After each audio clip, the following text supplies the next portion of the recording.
أعوذ بالله من الشيطان الرجيم. بسم الله الرحمن الرحيم، وصلى الله على سيدنا محمد وآله الطيبين الطاهرين. أعظم الله أجورنا وأجوركم بمصابنا بأبي عبد الله الحسين، وجعلنا وإياكم من الطالبين بثأره مع ولي الإمام المهدي من آل محمد عليهم الصلاة والسلام. Assalamu alaikum wa rahmatullah, dear brothers and sisters. May Allah accept these acts of worship that we have performed in these days of Fa'aza, and inshallah in the days to come. We thank Allah that all praise is indeed all praise to Him that we are able to hold these gatherings, be it virtually. And today, as we commemorate the Martyrdom of Imam al-Rida, al-Ra'uf alayhi salam, and Imam al-Askari alayhi salatu wassalam, inshallah, we will have Sayyid Mohammed Hassan Alsheraa who will be addressing today's Majlis Azza.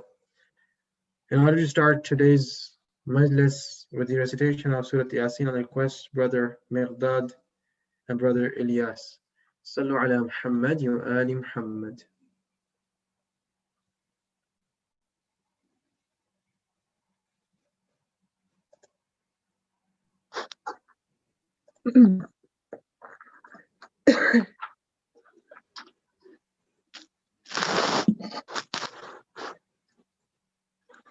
أعوذ بالله من الشيطان الرجيم. بسم الله الرحمن الرحيم. ياسين والقرآن الحكيم إنك لمن المرسلين على صراط مستقيم تنزيل العزيز الرحيم لتنذر قوما ما أنذر آباؤهم فهم غافلون لقد حق القول على أكثرهم فهم لا يؤمنون إنا جعلنا في أعناقهم أغلالا فهي إلى الأذقان فهم مكمهون وجعلنا من بين أيديهم سدا ومن خلفهم سدا فأغشيناهم فهم لا يبصرون وسواء عليهم أنذرتهم أم لم تنذرهم لا يؤمنون إنما تنذر من اتبع الذكر وخشي الرحمن بالغيب فبشره بمغفرة وأجر كريم إنا نحن نحيي الموتى ونكتب ما قدموا وآثارهم وكل شيء أحصيناه في إمام مبين واضرب لهم مثلا أصحاب القرية إذ جاءها المرسلون إذ أرسلنا إليهم اثنين فكذبوهما فأززنا بثالث فقالوا إنا إليكم مرسلون قالوا ما أنتم إلا بشر مثلنا وما أنزل الرحمن من شيء إن أنتم إلا تكذبون قالوا ربنا يعلم إنا إليكم لمرسلون وما علينا إلا البلاغ المبين قالوا إنا تطيرنا بكم لئن لم تنتهوا لنرجمنكم وليمسنكم منا عذاب أليم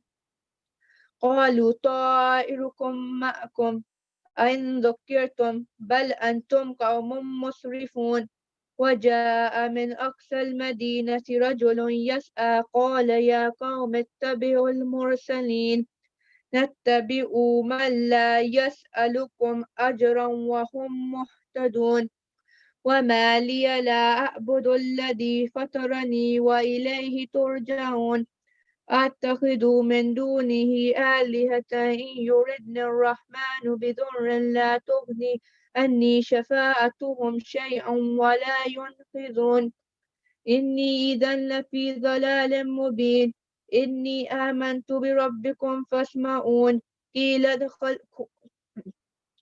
ادخل الجنة قال يا ليت قومي يعلمون بما غفر لي ربي وجعلني من المكرمين وما أنزلنا على قومه من بعده من جند من السماء وما كنا منزلين إن كانت إلا صيحة واحدة فإذا هم خامدون يا حسرة على العباد ما يأتيهم من رسول إلا كانوا به يستهزئون ألم يروا كم أهلكنا قبلهم من القرون أنهم إليهم لا يرجعون وإن كل لما جميع لدينا محضرون وآية لهم الأرض الميتة أحييناها وأخرجنا منها حبا فمنه يأكلون وجعلنا فيها جنات من نخيل وأعناب وفجرنا فيها من العيون ليأكلوا من ثمره وما عملته أيديهم أفلا يشكرون سبحان الذي خلق الأزواج كلها مما تنبت الأرض ومن أنفسهم ومما لا يعلمون وآية لهم الليل نسلخ منه النهار فإذا هم مظلمون والشمس تجري لمستقر لها ذلك تقدير العزيز العليم والقمر قدرناه منازل حتى عاد كالأرجون القديم لا الشمس ينبغي لها أن تدرك القمر ولا الليل سابق النهار وكل في فلك يسبحون وآية لهم أن حملنا ذريتهم في الفلك المشحون وخلقنا لهم من مثله ما يركبون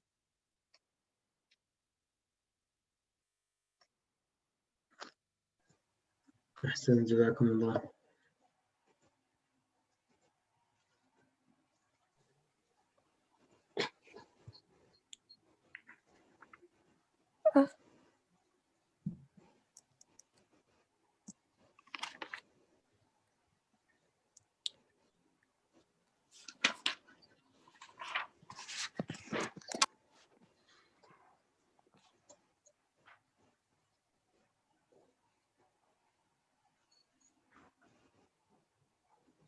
You can go ahead, Brother Elias. Okay. Sorry.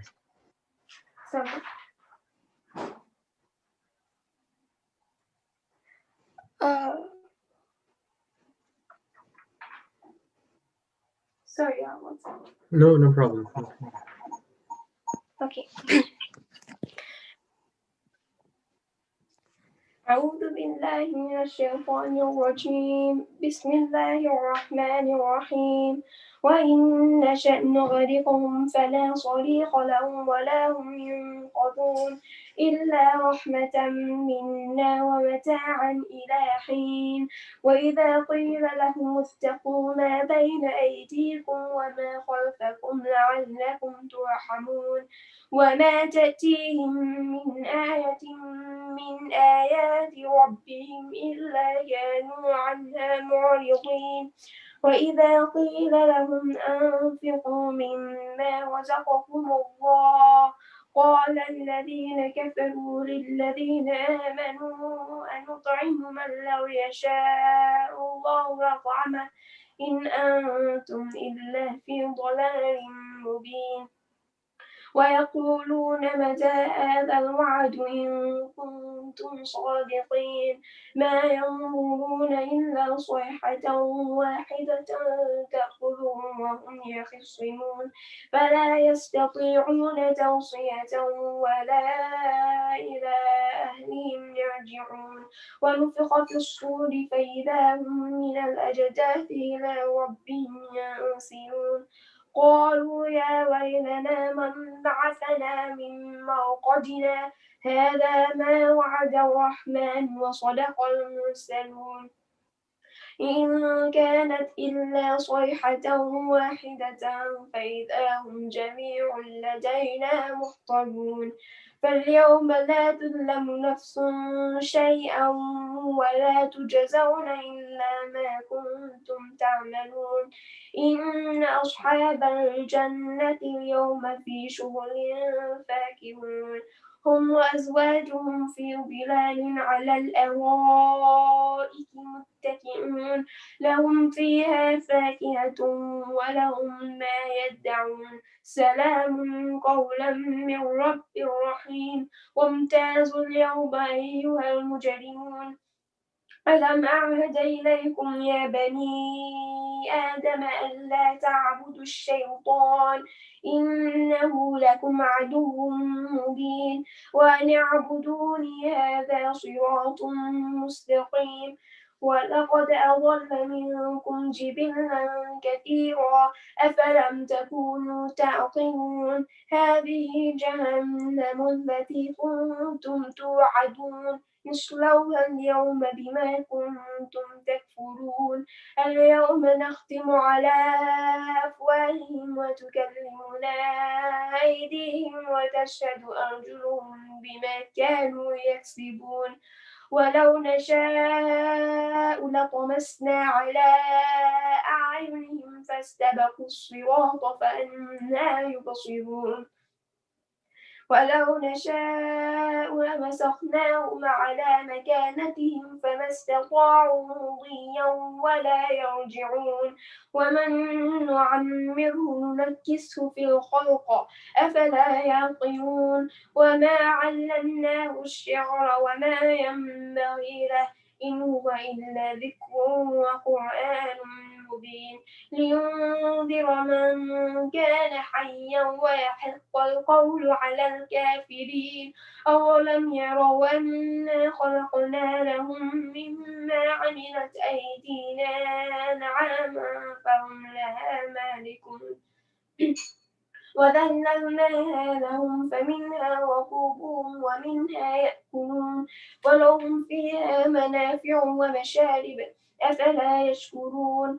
واتخذوا من دون الله آلهة لعلهم ينصرون لا يستطيعون نصرهم وهم لهم جند محضرون فلا يحزنك قولهم إنا نعلم ما يسرون وما يعلنون أولم ير الإنسان أنا خلقناه من نطفة فإذا هو خصيم مبين وضرب لنا مثلا ونسي خلقه قال من يحيي العظام وهي رميم قل يحييها الذي أنشأها أول مرة وهو بكل خلق عليم الذي جعل لكم من الشجر الأخضر نارا فإذا أنتم منه توقدون أوليس الذي خلق السماوات والأرض بقادر على أن يخلق مثلهم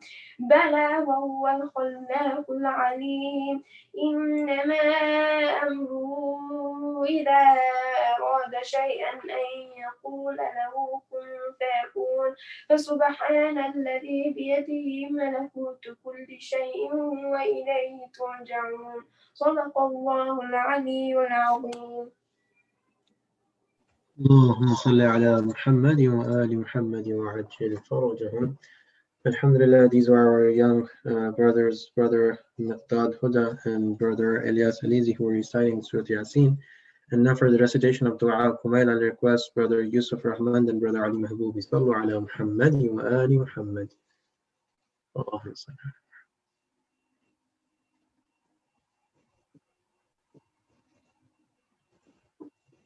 Assalamu alaikum. Alaykum assalam wa rahmatullah.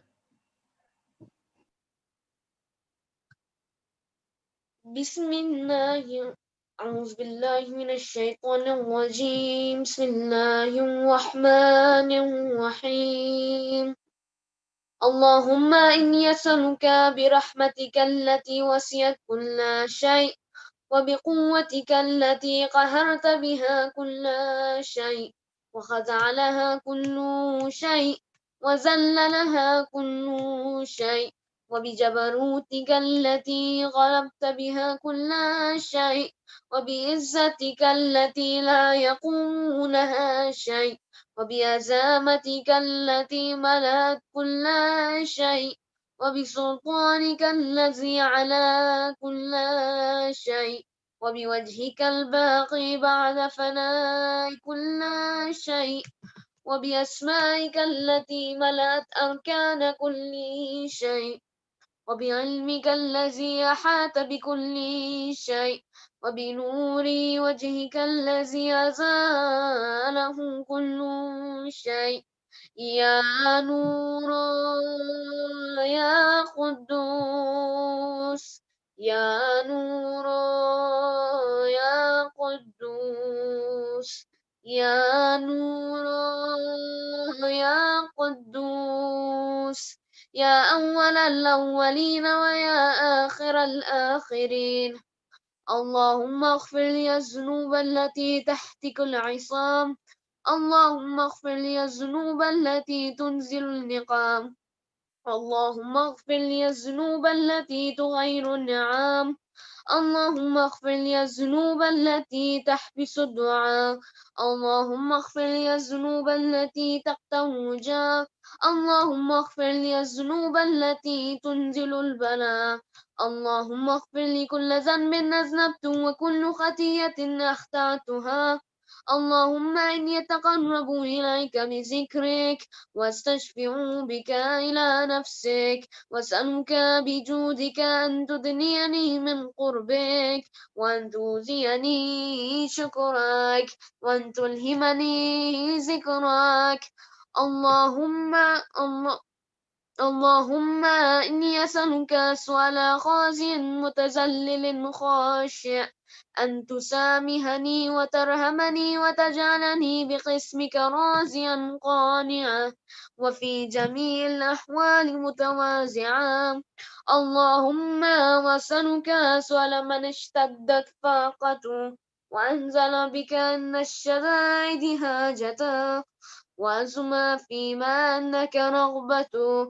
اللهم أزم سلطانك وعلى مكانك، وخفي مكرك، وزهر أمرك، وغلب قهرك، وجمرت قدرتك، ولا يمكن الفرار من حكومتك. اللهم لا أجد لذنوبي غافرا، ولا لقبائه ساترا، ولا لشيء من عملي القبيح بالحسن مبدلا غيرك. لا إله إلا أنت، سبحانك وبحمدك. ظلمت نفسي، ظلمت نفسي، ظلمت نفسي، وتجرأت بجهلي، وسكنت إلى قديم ذكرك لي ومنك علي. اللهم مولاي كم من قبيح سترتا، وكم من فاته من البلاء أقلتا، وكم من عثار وقيتا، وكم من مكروه نفعتا، وكم من ثناء جميل لست أحلى له نشرتا. اللهم أزم بلائي، وأفرت بسهالي، وقصرت بي أعمالي، وقعدت بي أغلالي، وهبسني النفع بعد أملي، وقعدتني الدنيا بغرورها، ونفسي بجناياتها. ومثالي يا سيدي فاسألك بعزتك التي يحجب عنك الدعاء سوء مالي وفعالي، ولا تفزحني بخفي ما اطلعت عليه من سري، ولا تعاجلني بالعقوبة على ما عملته في خلوات من سوء فعلي. وإساءتي ودوام تفريطي وجهالتي وكثرة شهواتي وغفلتي، وكن اللهم بعزتك لي في كل الأحوال رؤوفا، وعلي في جميع الأمور يطوفا. إلهي وربي من لي غيرك، أسأله كشف زري والنزر في أمري. إلهي ومولاي أجريت علي حكما اتبعت فيه هوى نفسي، ولم أحترس فيه من تزيين عدوي فغرني بما أهوى، وأسأله على ذلك القضاء، فتجاوزت بما جرى علي من ذلك بعض حدودك، وخالفت بعض أوامرك، فلك الحمد علي في جميع ذلك، ولا حجة لي فيما جرى علي فيه قضاؤك، والزمني حكمك وبلاؤك، وقد أتيتك يا إلهي بعد تقصيري وإسرافي على نفسي، معتذرا نادما منكسرا مستقيلا مستغفرا منيبا مقرا مزنا معترفا، لا أجد مفرا مما كان مني، ولا مفزعا نتوجه إليه في أمري، غير قبولك عذري وإدخالك إياي في سعة من رحمتك. اللهم فاقبل عذري وارحم شدة ضري، وفكني من شدي وثاقي. يا رب ارحم ضعف بدني ورقة جلدي ودقة عزمي، يا من بدا خلقي وذكري وتربيتي وبري وتغذيتي، هبني لابتداء كرمك وسالف برك بي، يا إلهي وسيدي وربي، تراك معذبي بنارك بعد توحيدك، وبعد من توى عليه قلبي من معرفتك، ولا هجابه لساني من ذكرك، واعتقده ضميري من حبك، وبعد صدق اعترافي ودعائي خازيا لربوبيتك. هيهات أنت أكرم من أن تسيئ من ربيت، أو تباعد من أدنيت، أو تشرد من آويت، أو تسلم إلى البلاء من كفيت ورحمت. وليت شعري يا سيدي وإلهي ومولاي تسلط النار على وجوه خرت لعظمتك ساجدا، وعلى ألسن نطقت بتوحيدك صادقا وبشكرك مادها، وعلى قلوب اعترفت بإلهيتك محققا، وعلى زمائر هوت من العلم بك حتى صارت خاشعة، وعلى جوارها سات إلى أوطان التعبدك طاعية، وأشارت باستغفارك مذعنا. ما هكذا ظنوا بك، ولا أخبرنا بفضلك أنك يا كريم يا رب، وأنت تعلم ضعفي عن قليل من بلاء الدنيا وعقوباتها، وما يجري فيها من المكاره على أهلها، على أن ذلك بلاء ومكروه قليل مكثور، يسير بقاء قصير مدة، فكيف احتمالي لبلاء الآخرة وجليل وقوع مكاره فيها، وهو بلاء تطول مدته ويدوم مقامه ولا يخفف عن أهله، لأنه لا يكون إلا عن غضبك وانتقامك وسخطك، وهذا ما لا تقوم له السماوات والأرض. يا سيدي فكيف لي وأنا عبدك ضعيف ذليل الحقير المسكين المستكين.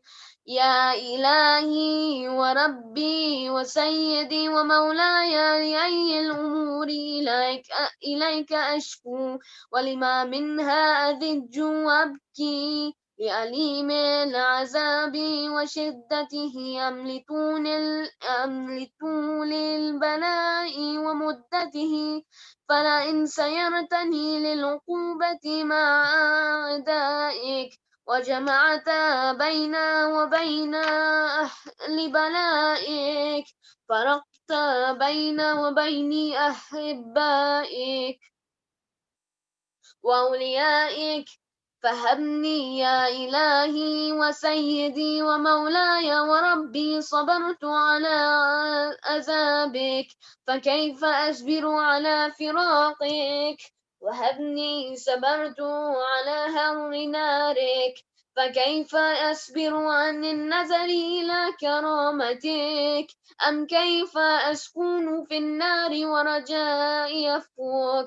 فبعزتك يا سيدي ومولاي أقسم صادقا لئن تركتني ناطقا لا أذجن إليك بين أهلها ضجيج الآملين، ولا أصرخن إليك صراخ المستسرقين، ولا أبكين عليك بكاء الفاقدين، ولا أنادينك أين كنت يا ولي المؤمنين، يا غاية آمال العارفين، يا غياث المستغيثين، يا غياث المستغيثين، يا غياث المستغيثين، يا حبيب قلوب الصادقين. صلوات.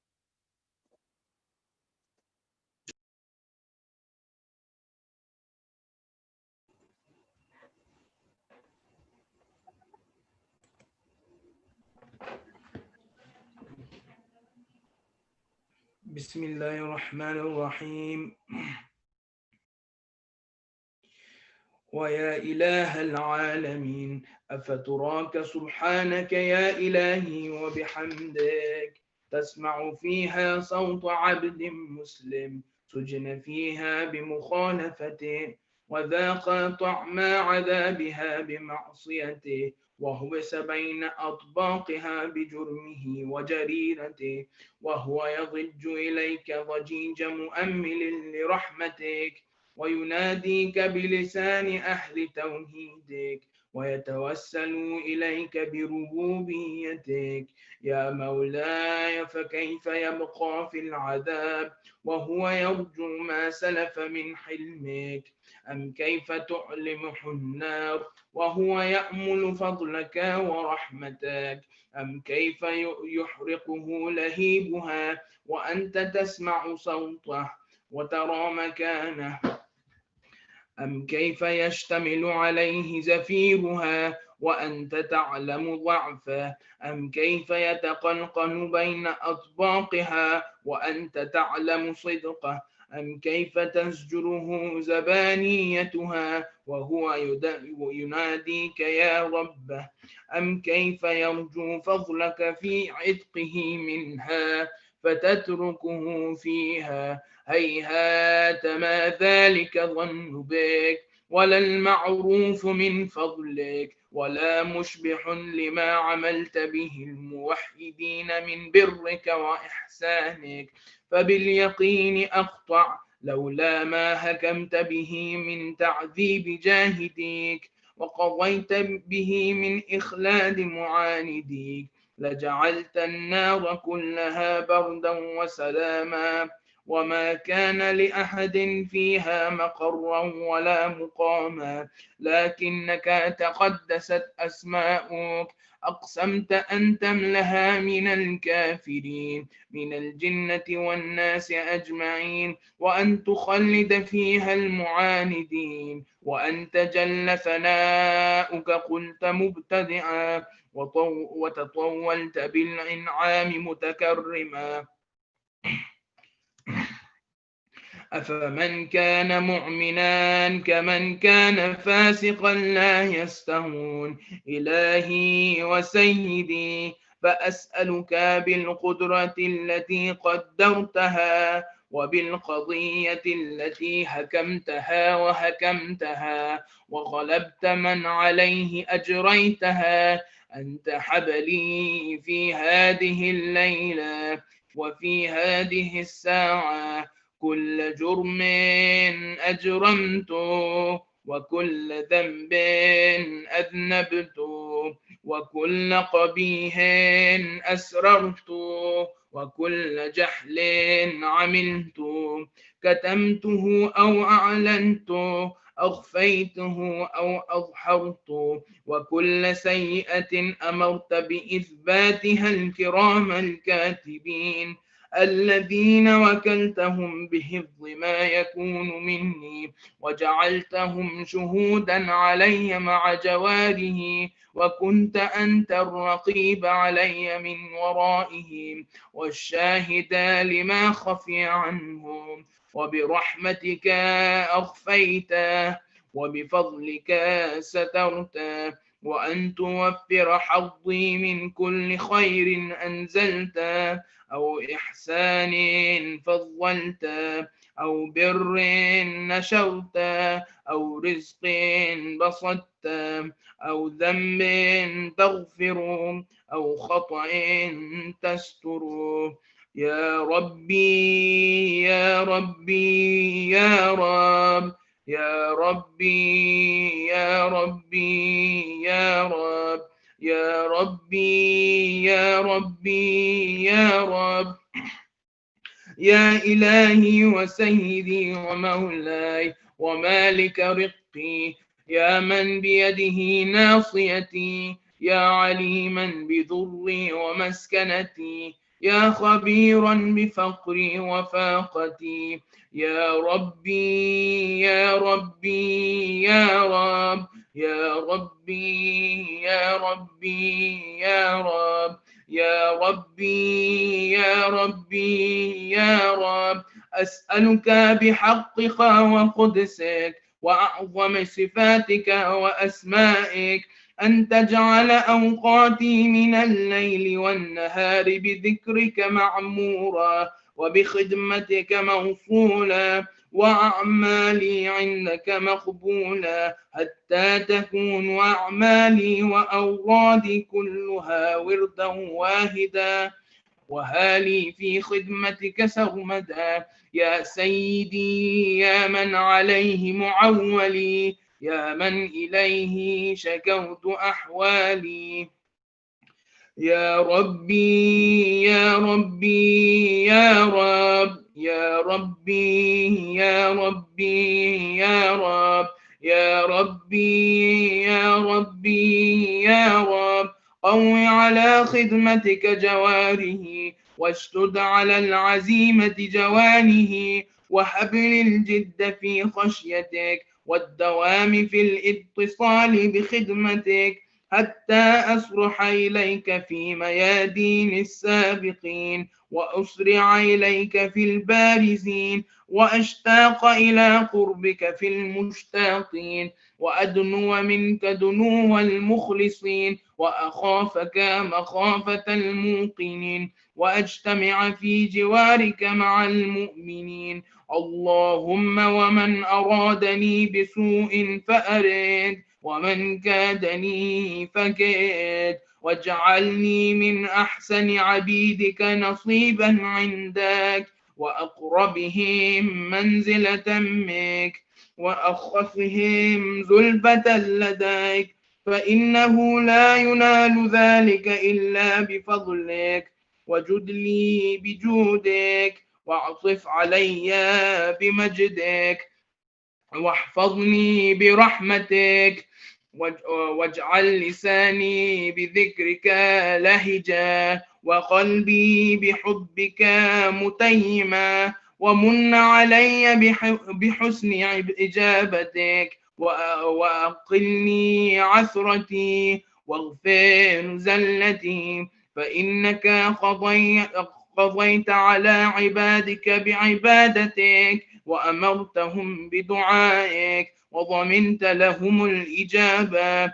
فإليك يا ربي نصبت وجهي، وإليك يا ربي مددت يدي، فبعزتك استجب لي دعائي، وبلغني مناي،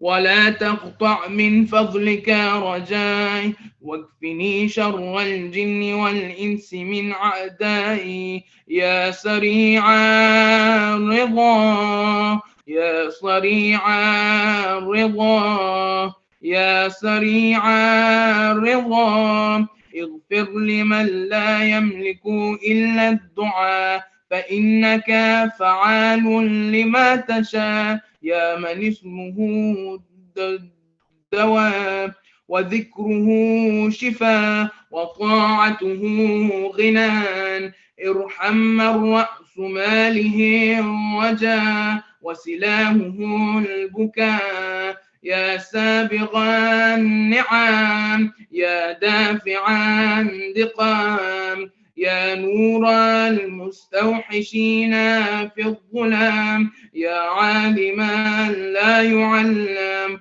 صل على محمد وآل محمد، وافعل بما أنت أهله، وصلى الله على رسوله والأئمة الميامين من آله، وسلم تسليما كثيرا كثيرا.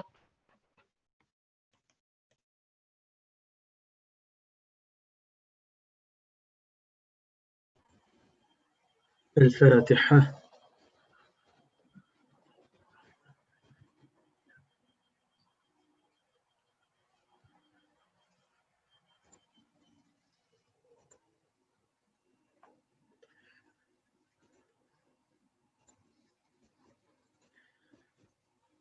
أعظم الله أجوركم. May Allah accept these acts of worship. Alhamdulillah, we had the honor of having the recitation of Surah Yasin by brothers Miqdad Huda and brother Ilyas Alizi, and the recitation of Dua al-Kumail by brothers Yusuf Rahman and brother Ali Mahboubi. May Allah accept these acts of worship that we have put forward. Inshallah, brothers and sisters, today we commemorate the Azza, the martyrdom of Imam al-Ra'uf, Imam al-Rida alayhi salatu wassalam, and the martyrdom of Imam al-Askari alayhi salatu wassalam. And we convey our condolences to the Prophet and his blessed progeny, and to the Imam of our time, Ajjalallahu Farajah Sharif, on the martyrdom of these infallibles. And in order to proceed with this commemoration, I'll request my brother, dear brother Asif Rida, to recite a poem in the honor of the Imam. Sallu ala Muhammad wa Muhammad.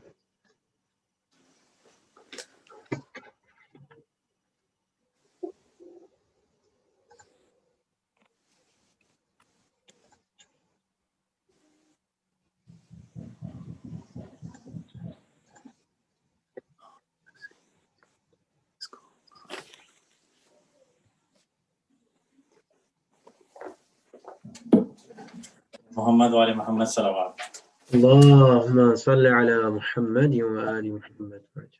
Rata, can you see me fine on there? Yes, alhamdulillah, we can hear and see you fine, alhamdulillah. Bismillah. Bismillah ar-Rahman ar-Rahim. I have two short poems, one on Imam Raza and Masum Qum, and the second one on Imam Hassan Askari. The first one on Imam Raza, the title of the poem is, Am I invited to your holy shrine? Am I invited to your holy shrine? For my heart is yours and no longer mine. The pilgrimage of heart is your abode, for my inner sins and pain untold. To see you, Ma'asuma took this long road. Through trials and tribulations she flowed. Her march was a march to Ghadir Khum. You are our Mawla, like the Mawla of Khum. To follow you is to follow the Prophet's way. To emulate you is to emulate Ali's way. You are the light that spread Karbala. You are the continuation of the mission of Ashura. Under your dome, many lights were lit. Your shrine is where all the idols are split. Your green flag is the flag of Khomeini. Your land is now an inspiration to many. Your character is a mirror held to us, a criteria to judge and compare us. Are we like you, for we believe in you? Our hearts are with you. Are we acting against you? Oh Imam, call me towards you, I insist. To renew my allegiance to you, I will persist. Under your dome, the gates of heaven are open as angels mend many hearts that are broken. The stranger of Tus is the king today, the ruler of hearts, your kingdom on display. From your land, the glory of Wilaya is spread. Ma'mun of today shakes, hanging by a thread. To reach your kingdom, Masuma gave her life. To be associated to your wilaya was worth her Masum life. My worth is no more than the dust under her feet that blows around so that we could meet. Glory be to the one who traveled his slave in the night from one world to the heavenly enclave. Elevate my heart to the highest point. For the Imam's creed I need to join. Peace be on you, O the inheritor of Musa bin Ja'far. Peace be on you, O the virtuous and pious guardian. I have come to adore you, and with you I take refuge from the burden of sins on my back so huge. Am I invited to your holy shrine? For my heart is yours and no longer mine. Sallu ala Muhammad wa ali Muhammad.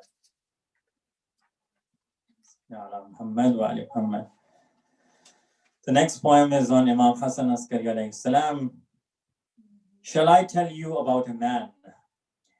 Shall I tell you about a man who was guarded by the vile, was told to be hard on him, be as much hostile? But after a while, they were summoned by the king. Tell me about this man, Askari. What have you done to him?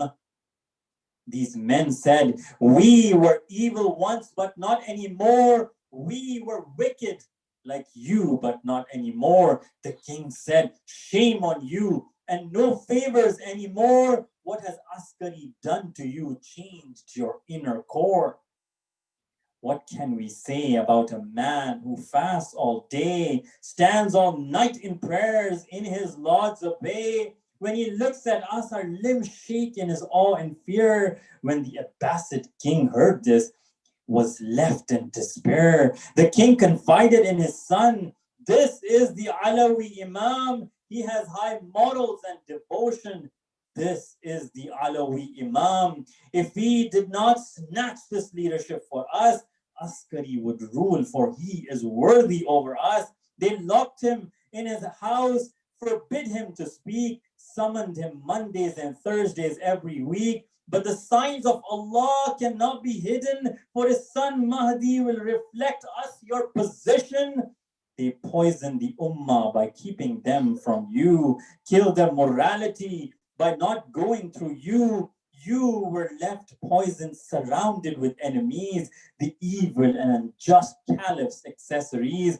O Askari, we will not abandon your son, not let our Imam to be locked and shunned. We will guard him as you guarded him, cherish him like you cherished him. Salutations to you, O Imam, the lantern of true piety, the resource of reason, the essence of rationality. Help us change our ways, pray for our forgiveness, save us from our nafs, cure our heart's illness. Sallu ala Muhammad wa ali Muhammad. اللهم صل على محمد وآل محمد وعجل. Jazakallah, dear brother. Thank you very much. May Allah bless you and your loved ones, and inshallah the entire community. May Allah accept from all of us. Sallu ala Muhammad wa ali Muhammad. Allahumma salli ala Muhammad. Inshallah, as this is the Thursday night and the Laylat Jum'ah, and there are several from our community, from the lovers of Ahlul Bayt, who have requested for du'as. Inshallah, if you can recite the ayah kalima 5 times, for the fulfillment of the legitimate desires of all those believers, for those who are sick, for their speedy and complete recovery, for those who are away from their home, for their safe return back to their homes, for the safety and security of our ulama, and for the increase in their tawfiqat, for the hastening of the advent of al-Hajj, and for us being considered amongst the Sahabas and Salihs A'wan. Let us recite the ayah kalima 5 times. Bismillahir Rahmanir Rahim. أَمَّنْ يُجِيبُ الْمُضْطَرَّ إِذَا دَعَاهُ وَيَكْشِفُ السُّوءَ أَمَّنْ يُجِيبُ الْمُضْطَرَّ إِذَا دَعَاهُ وَيَكْشِفُ السُّوءَ أَمَّنْ يُجِيبُ الْمُضْطَرَّ إِذَا دَعَاهُ وَيَكْشِفُ السُّوءَ أَمَّنْ يُجِيبُ الْمُضْطَرَّ إِذَا دَعَاهُ وَيَكْشِفُ السُّوءَ أَمَّنْ يُجِيبُ الْمُضْطَرَّ إِذَا دَعَاهُ وَيَكْشِفُ السُّوءَ اللهم صل على محمد وآل محمد وعجل فرجهم. As I mentioned, dear brothers and sisters, that like last week, this week, inshallah as well, we will have our respected Sayyid Mohammed Hassan Alsheraa who will be addressing today's majlis. Inshallah, a few poetic verses, and we'll have our respected Sayyid addressing this majlis azam. This is a poem penned by Sheikh Mohammed Hassan Muhammad Yasin, as many have been may have not been able to make the ziyarah of Abi Abdullah al-Hussein, though they had the intention due to the ongoing pandemic. And alhamdulillah, several have made this visitation this year, but may Allah grant us a tawfiq that if we've been able to, we are inshallah able to make it year after year. And when it is the time, that may Allah never make it the last time. So inshallah, reciting this poem that has been penned by Sheikh Abul Hassan, who titles it, "Let This Not Be the Last Time," from the sentence of the Ziyarat Ashura, وَلَا جَعَلَ اللَّهُ آخِرَ الْأَهْدِ مِنِّي لِزِيَارَتِكَ. We came to you crawling, broken, inept and heartbroken, with hearts in our hands of hope, our words unspoken. My master, you know what our hearts contained and what was within. Like your children, you welcomed us and into your house took us in. You picked us up and dusted us off, soothed our pains, wiped our tears away and bathed us in mercy's rain.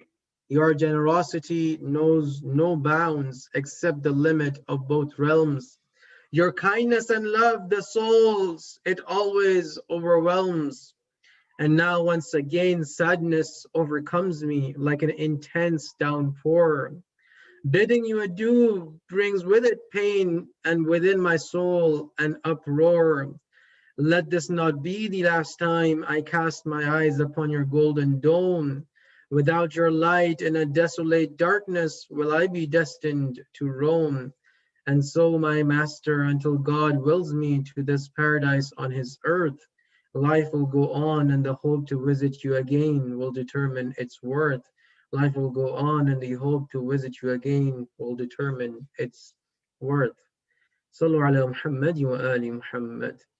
Allahumma salli ala Muhammad wa ali Muhammad wa ajil farajahum. And this istighatha to the Imam of to the Imam al-Rida alayhi salatu wassalam, that indeed the Imam is called upon, and with the izn that Allah subhanahu wa ta'ala has given him. हर नफस हर घड़ी मेरे दिल से यही आ रही है सदा या इमामी रिदा या इमामी रिदा या इमामी रिदा या इमामी रिदा یا امام رضا یا امام رضا ہر نفس ہر گھڑی میرے دل سے یہی آ رہی ہے صدا یا امام رضا یا امام رضا یا امام رضا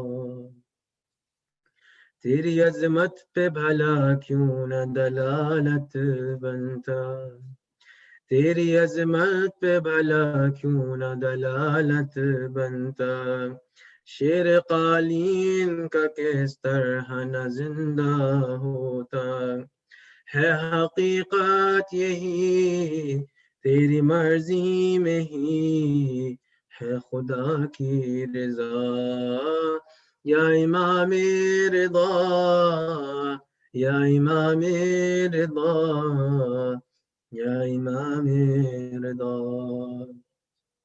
غیر ممکن کو یوں ہوتے ہوئے دیکھا ممکن جاگتی آنکھوں سے جنت میں گزارے کئی دن اس کو کیا ہو یقین جس نے دیکھا نہیں کبھی روضہ تیرا یا امام رضا یا امام رضا یا امام رضا ربط کیسا یہ میرے ذہن میں آیا ہے ابھی and indeed those who have been seeking have been blessed with the ziyarah of Imam al-Rida alayhi salam and have witnessed that several have been bestowed shifa from his sahn shifa ربط کیسا یہ میرے ذہن میں آیا ہے بھی جیسے گہوار نے فطر اس کو شفا بانٹی تھی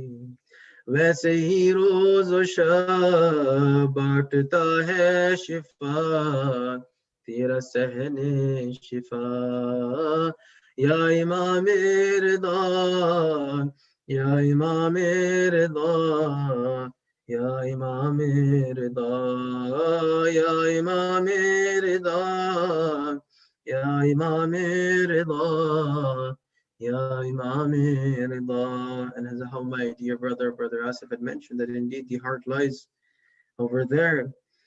اب کے مشہد سے جو پلٹا ہوں تو میرے محسن اب کے مشہد سے جو پلٹا ہوں تو میرے محسن سانس لینا مجھے اچھا نہیں لگتا لیکن پھر بھی ہے یہ سکون میں کہیں بھی رہوں دل وہی ہے میرا یا امام رضا یا امام رضا یا امام رضا یا امام رضا یا امام رضا یا امام رضا کیسے سمجھے گا زمانہ تیرے نوکر کی حدیں تیرے معروف نے باندھی ہیں سمندر کی حدیں بڑھتے طوفان کا رخ بدلتا گیا اس نے جب دی صدا یا امام رضا یا امام رضا یا امام رضا میری اس وقت تیرے در پہ نظر ہے مولا اور تجھے میری مصیبت کی خبر ہے مولا میری اس وقت تیرے در پہ نظر ہے مولا اور تجھے میری مصیبت کی خبر ہے مولا دور افتاد کر میری امداد کر تو ہے مشکل کشا یا امام رضا یا امام رضا یا امام رضا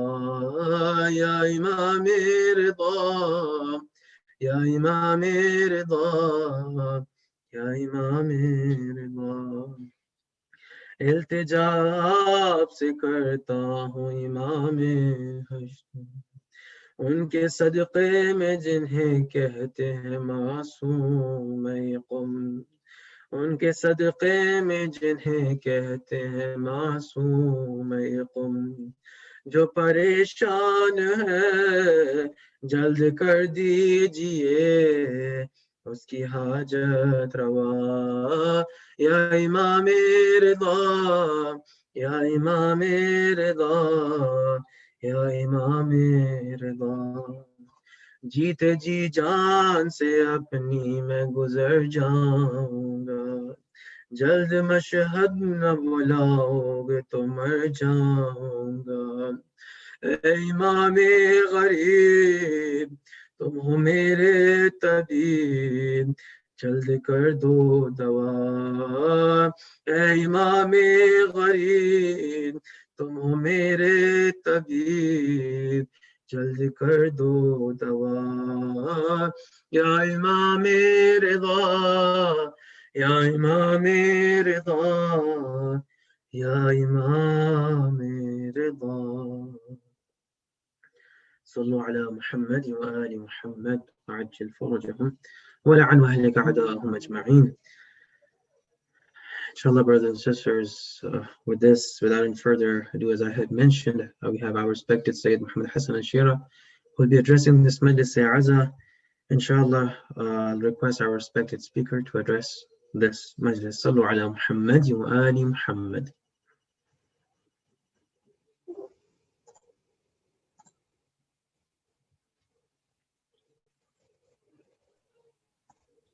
أعوذ بالله من الشيطان الرجيم. بسم الله الرحمن الرحيم. الحمد لله رب العالمين، والصلاة والسلام على أشرف الأنبياء والمرسلين، سيدنا ونبينا وحبيب قلوبنا وشفيع نفوسنا أبا القاسم المصطفى محمد. اللهم صل على محمد وآل محمد وعلى أهل بيته الطيبين الطاهرين الذين أذهب الله عنهم الرجس وطهرهم تطهيرا. اللهم صل على محمد وآل محمد. صلى الله عليك يا رسول الله وعلى روحك وبدنك الطاهرة. صلى الله عليك يا أبا عبد الله، يا غريب، يا مظلوم، يا عطشان كربلاء. يا ليتنا كنا معكم سادتي فنفوز فوزا عظيما. أما بعد, my dear respected brothers and sisters in Islam, Assalamu alaikum jami'an wa rahmatullahi ta'ala wa barakatuh. My wholehearted condolences goes out to all the lovers of Ahlul Bayt, and foremost to our Imam, Al-Imam Sahib al-Asri wal-Zaman, Ajjalallahu ta'ala farajahu al-Sharif, on the anniversary martyrdom of two of his fathers, Imam Hassan al-Askari and Imam Ali ibn Musa al-Rida, salawatullahi wa salamuhu alayhima. And the discussion of these two legendary stars from Al-Muhammad is one that will take years to understand and comprehend and do justice for.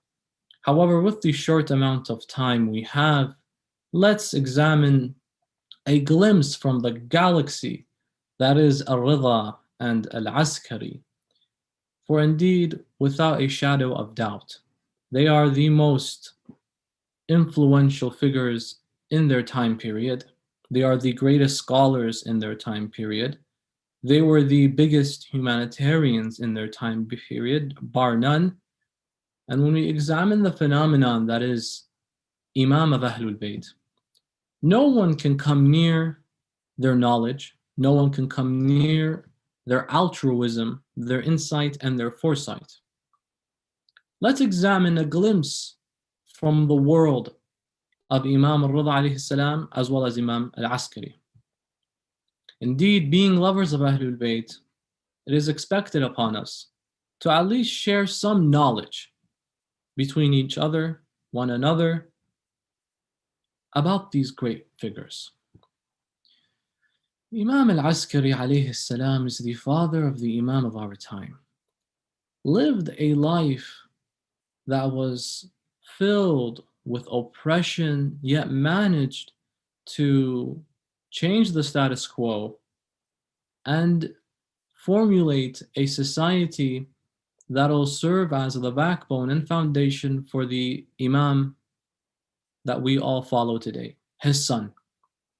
And he did so by establishing a series of networks. There was a network between the followers of Ahlul Bayt, a secret network, one may add. The situation, the establishment, the government was made well aware, following the latter Imams of Ahlul Bayt, that there will be a savior in their worldview, that there will be a Messiah.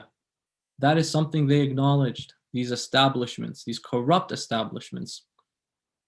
And the irony of all ironies is, while believing in the 12th Imam themselves, they strived, they worked their socks off to pause and halt his mission because they wanted to remain in power. Definitely, if Imam al-Mahdi alayhi salam emerges today, the famous tradition says there will be those who will state, "Irja' ya ibn Fatima haythu atayt." Go back, O son of Fatima, from where you came from. Why? Because we are thriving in your absence. Not just in your absence, with your absence. Because you are no longer here, I am the source of authority for many people when it comes to matters of religiosity. Now, when you're here, you're going to interrupt that. So my capital will be affected. And this was definitely, if not the only reason why Rasulullah strived to promote Islam to begin with. The capital that people were receiving from selling idols.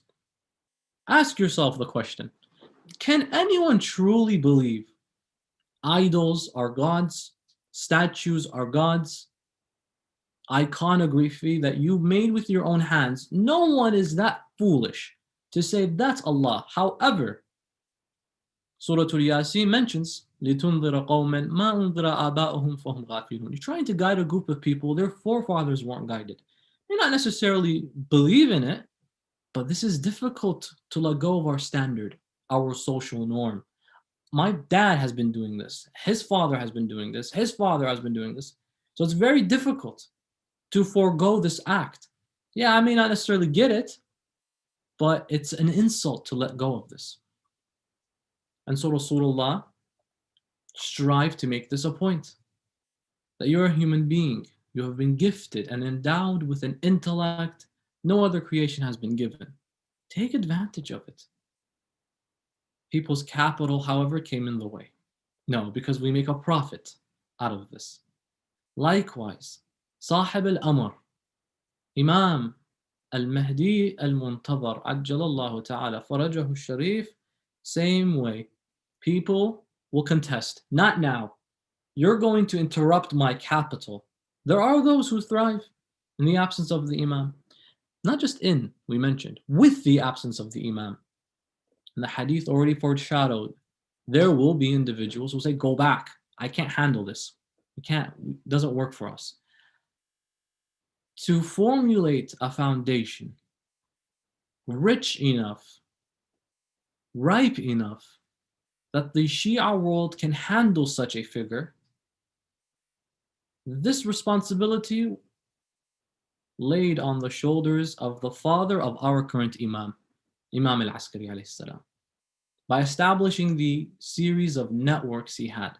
So he had representatives far and wide in the Muslim empire.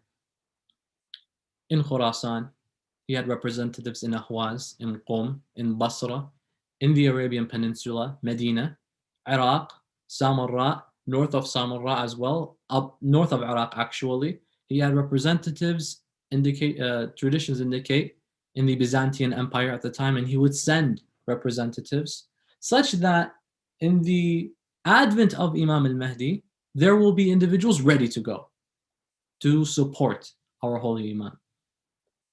And the leadership role Imam al-Askari served while under the most difficult, most ardent establishment to deal with, because he went through a series of 6 khulafa. He went through a series of multiple, from your mutawakkil, from your muntasir, from your al-mu'taz, from your al-mu'tasim. All of these Banu al-Abbas caliphs, Imam al-Askari went through 6. Now imagine, one's enough. One is way more than any individual can handle. Mutawakkil, multiple times, al-Abbasi, Mutawakkil al-Abbasi tried to demolish the grave of Imam al-Hussein, and he made sure to divert the Euphrates such that it goes over the body of Sayyid al-Shuhada. No one will recognize the grave anymore. And the miraculous event occurred when the water did not go over the grave of Sayyid al-Shuhada, whereas it went around the grave. It was confused. As such, the water that was described as being ha'ir, confused. Typically, going at a certain direction, you wouldn't divert unless there was something physically diverting you. So the water was confused. Why is this phenomenon occurring? Such that those who lived in the surrounding regions were given that title as a surname, al-ha'ir or al-ha'iri. Many of us might have people who are close to us that have that last name, that share that. Predominantly those who are from Karbala, Iraq today, because of that one event that occurred. Imam Hassan al-Askari had to go through all of this. This caliph was ruthless. This one innovated to the highest degree. The one right after him was someone that pretty much had swimming pools of alcohol, and so on and so forth. Now imagine having to deal with that. And others, because the imam was in house arrest, others would take him out of house arrest and actually throw him in a jail. And then they would take him back when that current leader fell, and another one rose who had a bit more sympathy to the Ahlul Bayt and would return him. There was one caliph by the name of al-Muntasir al-Abbasi, the son of al-Mutawakkil. He had a lot of sympathy for the Imams of Ahlul Bayt. The guy was like, this is not right. This man, he hasn't done anything wrong. No, moreover, there is no one more knowledgeable than him in areas of theology, religiosity, in areas of the sciences that were practiced at the time. Why are we throwing him in jail and tormenting the man? In fact, I completely disagree with my father's behavior, al-Mutawakkil al-Abbasi. And so al-Muntasir staged an assassination attempt and killed his own dad. Now the hadith of the Holy Prophet is interesting when it comes to those who are used to take away the life of their own family, especially their own parents. It says that Allah will cut your years short. Allah will cut the years short of an individual who was involved in the passing of either their mom and their dad. And some have thought, well, irrespective of their evil, they're still your mom and dad. So al-Muntasir, the hadith of the Rasulullah, came true, as all the hadith of the Prophet come true. He passed away a few months after he was responsible for the killing of his own father. Now, mind you, al-Mutawakkil al-Abbasi was a tyrant to the highest degree. The guy was pretty much the biggest taghut at the time, an oppressor that literally taught oppressors how to oppress. So he had to go. But nonetheless, this son was responsible for his own father's demise, and then he lasted just a few months afterwards and he left. Another caliph came. He had his own technique, he had his own approach. And thus we see Imam Hassan al-Askari maintaining that robust forbearance that history has never seen before. A leader, a teacher, no matter how many spies were there, Imam al-Askari taught so many through means that many people couldn't quite comprehend and understand. Once in a while, Imam al-Askari would be able to go out and shop at the market, but he would always be accompanied by security. And so as he is accompanied by security, the Shia would take this time just to see the Imam, just to look at him. Imagine the Imam of your time is behind bars, and he's literally in that building, but you can't see him. Now they know that he is coming. News has made it public that, the Imam is going to leave this building and he's just going to shop. say in today's terms, a local mall. You know, we don't got free open markets unless you're in the Middle East, but let's say a mall, right? The equivalent of what a massive market bazaar was like back then. So imagine the Imam's going to go to this mall. You know he's going to be there. Imam al-Askari alayhi salam was very keen on making sure never to give the impression or imply that an individual was a follower of his, because the establishment would make them public enemy number one. So Imam al-Askari made it clear to some of his companions who had access to him that tell our Shia, our beloveds, that we remember them, we pray for them, and we love them. However, if they run into me and I'm going out, just running a few errands, tell them not to look at me. Or if they look at me, tell them not to send their salams to me. How patient would you be? Imagine how patient do you need to be to finally see your Imam, but because of his orders, don't do that. Why? It's for your own good. So this was the very difficult situation and circumstances Imam al-Askari went through. It echoes a very similar circumstance that his great-grandfather went through, Imam Ali ibn Musa al-Rida. Both shining lights we are commemorating today. Imam al-Rida alayhi salam, I, subhanallah, find so many, an abundance, I can't even count, of lessons, as all the Imams share so many lessons for us, particularly for those who live away from their home, or those who are lonely. Imam al-Rida, amongst his titles, alayhi salam, is Gharib al-Ghuraba, the loneliest from the lonely. Gharib, alone, without many supporting him. Many of us can resonate to the story of Imam al-Rida in that regard. And if you don't come from a background where you were subject to fleeing, immigration, refugee, anything like that, and if you are, however, then many times, if it's your parents, they yearn to one day go back. They yearn to at least just visit. There's something special about being back in a place where you grew up in. Maybe you didn't live there for too long, but I grew up here at least. I share something in that area. Ahlul Bayt alayhum as-salam absolutely loved Medina al-Munawwara. Doesn't take a mujtahid with the highest degrees of ijtihad to realize that. They all loved the beautiful city of Medina al-Munawwara because of the Prophet alayhi salam, salawatullahi wa salamuhu alayhi. And it would be difficult for them to leave.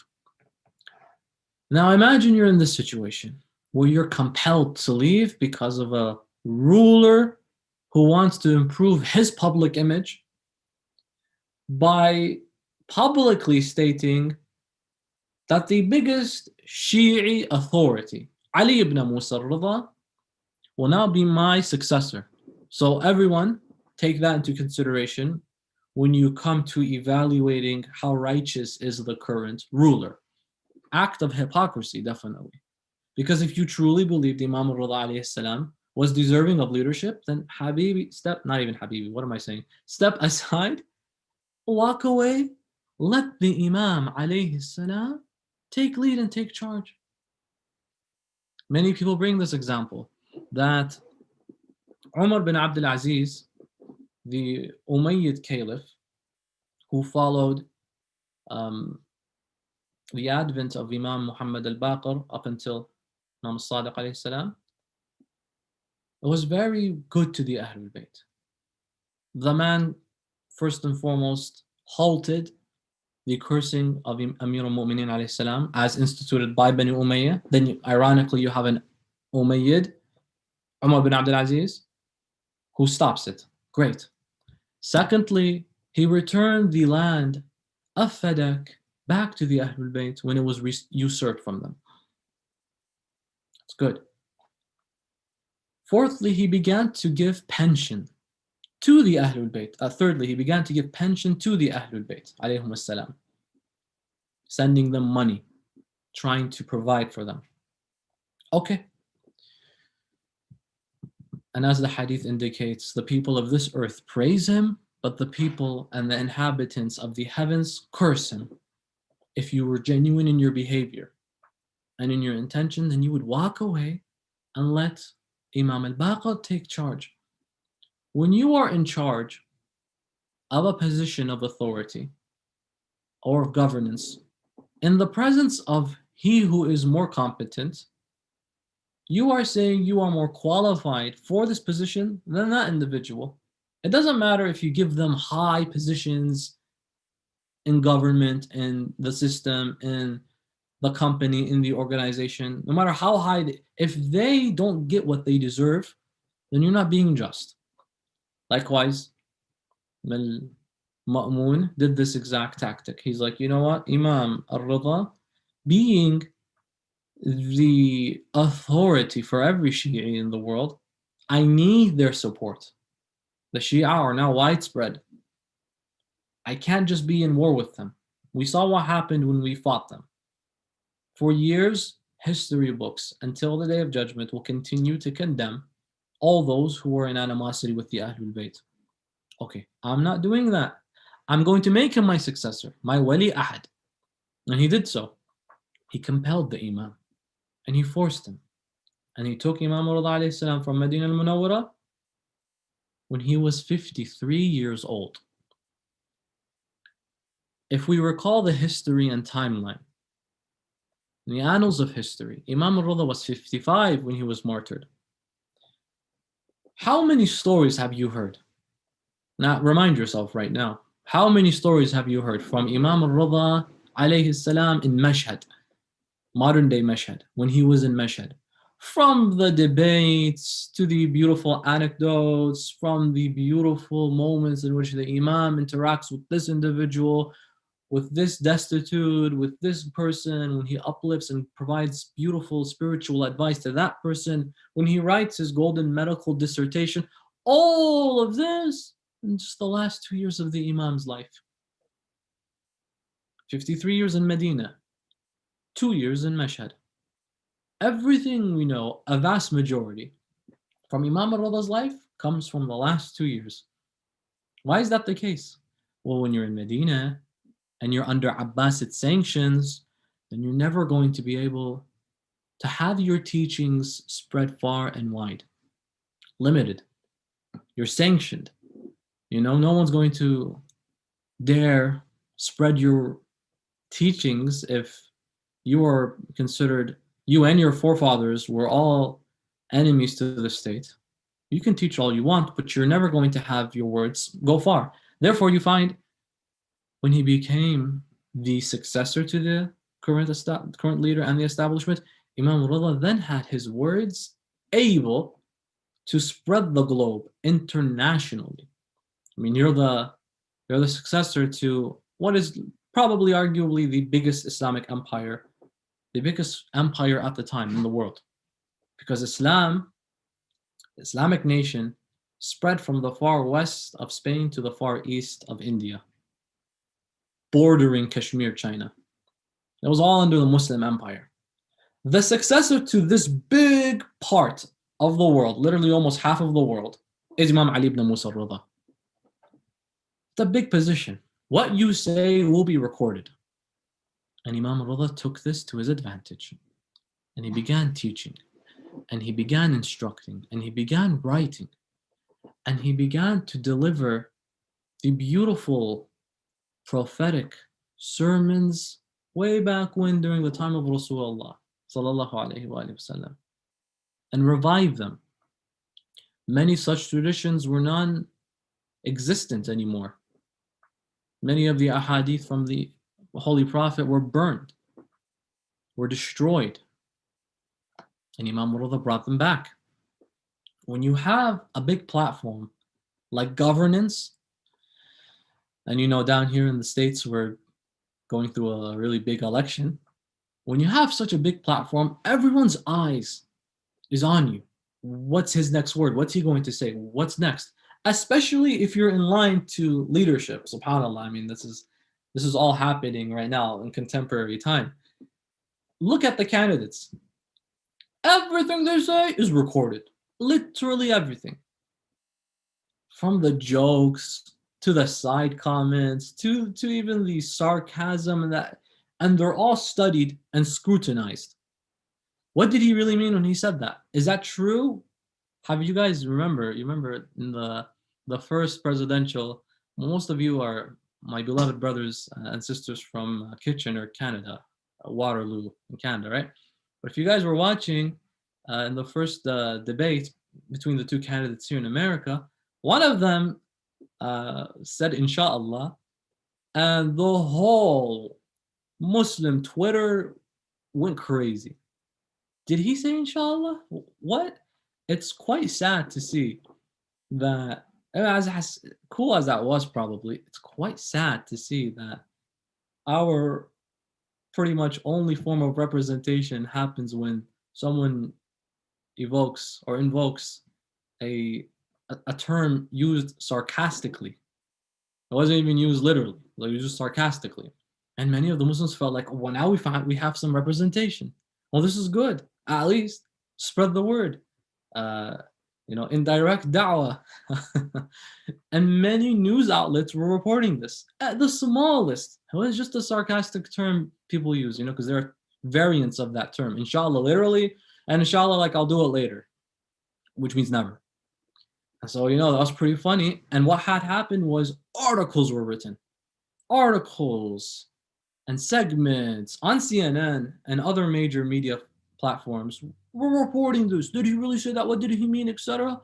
When you're in a position of authority or borderline prospect authority, because you're going to be leader of a really big country, a really strong country, then everything you say is recorded. Imam Rida alayhi salam, successor to, how big is the States?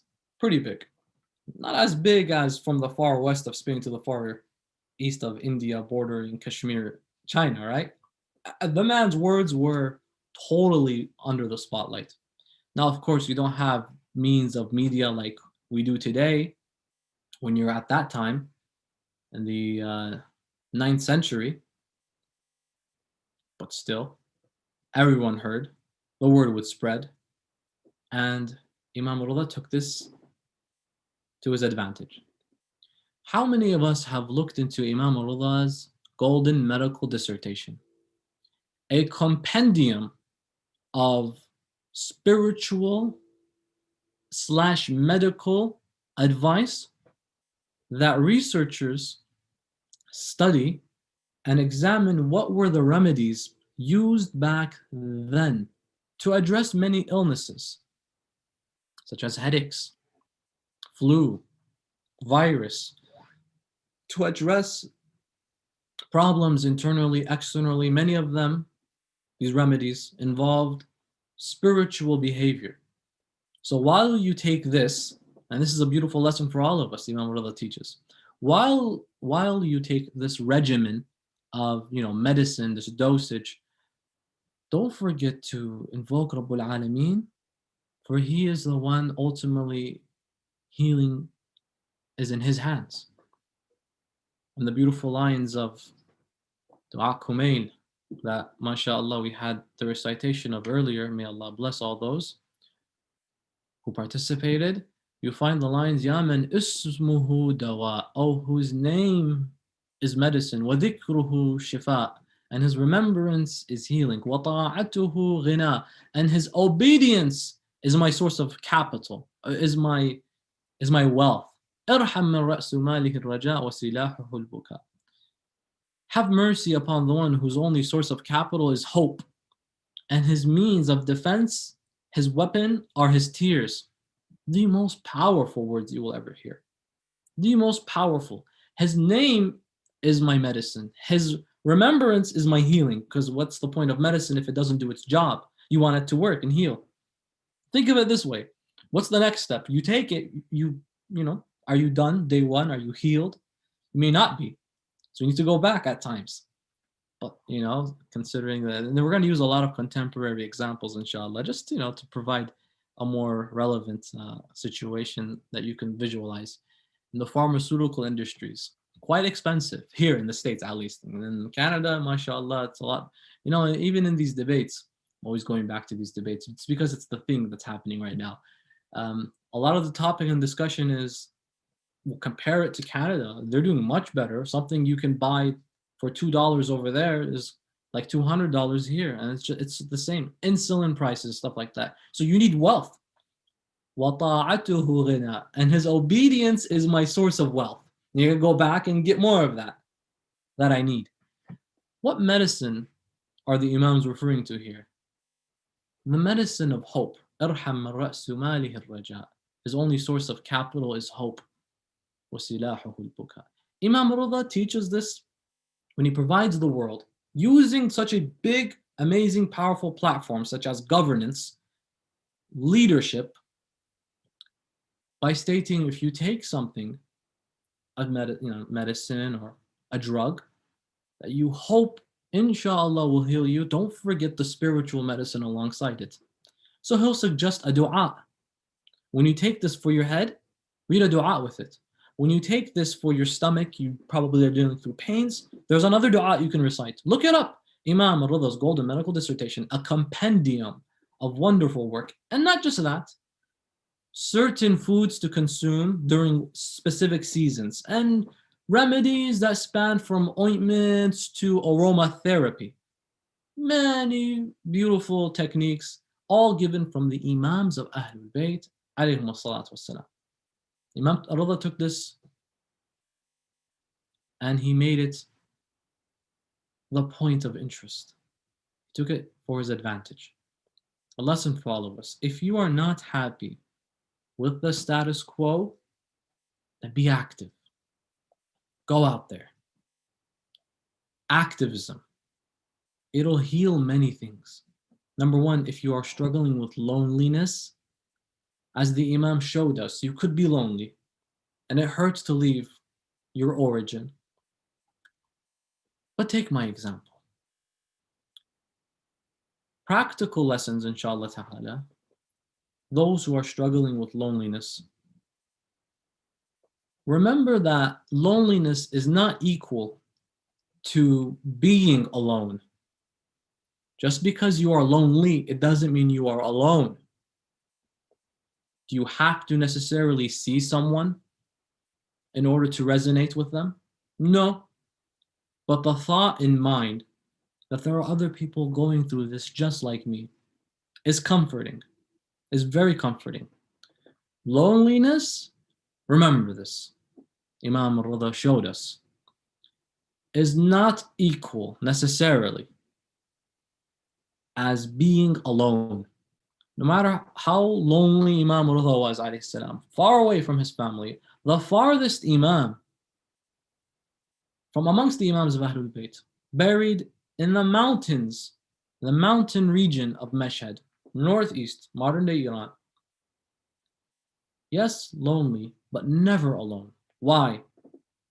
We find multiple beautiful supplications from the Holy Prophet and the Imams of Ahlul Bayt.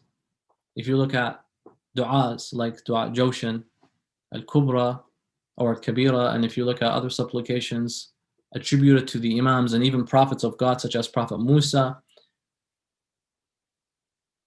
Allah subhanahu wa ta'ala, the description is Ana jalisun man la jalisa lah, or I am a companion to the one who has no companion. And then we describe God back in Dua Joshan al-Kabira, that Ya Habiba man la habiba lah, oh the beloved who needs no beloved. And truly, when one understands that Allah subhanahu wa ta'ala is always my lifelong companion, no matter how many of my personal companions and friends leave me, Allah never leaves. Emphasizing in the Holy Quran that I am so close to you, closer than your own jugular vein. if that is something which is accepted, then the feeling of being alone will never happen, will never come, will never conquer you. Because, yeah, I might be lonely, but I'm never truly alone. I have a Lord watching over me. Moreover, never left my side. Made sure I was good in good hands. The moment I was born and brought into this world. Made sure that, you know what, this person, give them a loving mom and dad. And maybe if that's not the case, give them means such that they are able to grow up comfortable. Provide for them family and friends. Allah subhanahu wa ta'ala made sure that this all happened for my sake. Never left my side. That's why amongst the biggest of sins is to have yes, to have despair. لا تيأس من روح الله. Do not have despair from the closeness of Allah subhanahu wa ta'ala. And pretty much a person gave up and is now immediately limiting Allah. That not even you can fix this. Allah can't. At that point, Allah, you limited. A matter of perspective that needs to change.